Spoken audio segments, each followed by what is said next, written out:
بسم الله الرحمن الرحيم. يا أيها النبي لم تحرم ما أحل الله لك تبتغي مرضات أزواجك والله غفور رحيم. قد فرض الله لكم تحلة أيمانكم والله مولاكم وهو العليم الحكيم. وإذ أسر النبي إلى بعض أزواجه حديثا فلما نبأت به وأظهره الله عليه عرف بعضه وأعرض عن بعض. فلما نبأها به قالت من أنبأك هذا؟ قال نبأني العليم الخبير.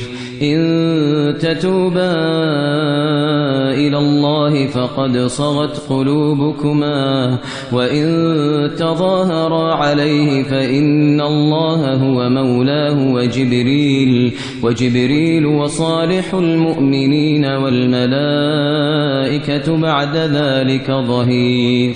عسى ربه إن طلقكن أن يبدله أزواجا خيرا منكن مسلمات مؤمنات قانتات تائبات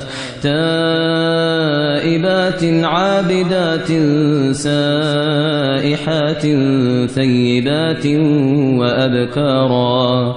يا أيها الذين آمنوا قوا أنفسكم وأهليكم نارا وقودها الناس والحجارة عليها ملائكة غلاظ شداد لا يعصون الله ما أمرهم ويفعلون ما يؤمرون. يا أيها الذين كفروا لا تعتذروا اليوم إنما تجزون ما كنتم تعملون. يا أيها الذين آمنوا توبوا إلى الله توبة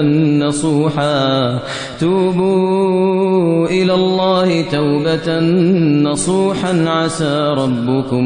عسى ربكم أن يكفر عنكم سيئاتكم ويدخلكم جنات تجري من تحتها الأنهار يوم لا يخزي الله النبي والذين آمنوا معه نورهم يسعى بين أيديهم وبأيمانهم يقولون ربنا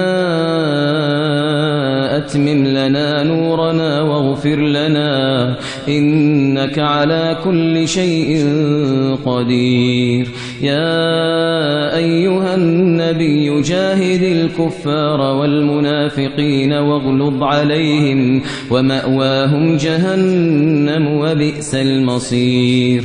ضرب الله مثلا للذين كفروا امرأة نوح وامرأة لوط كانتا تحت عبدين من عبادنا صالحين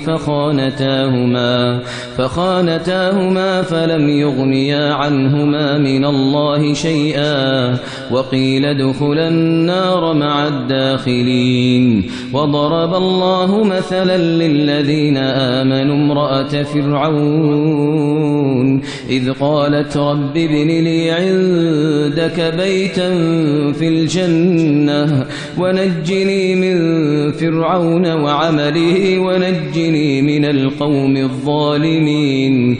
ومريم ابنة عمران التي أحصنت فرجها فنفخنا فيه من روحنا وصدقت بكلمات ربها وكتبه وكانت من القانتين.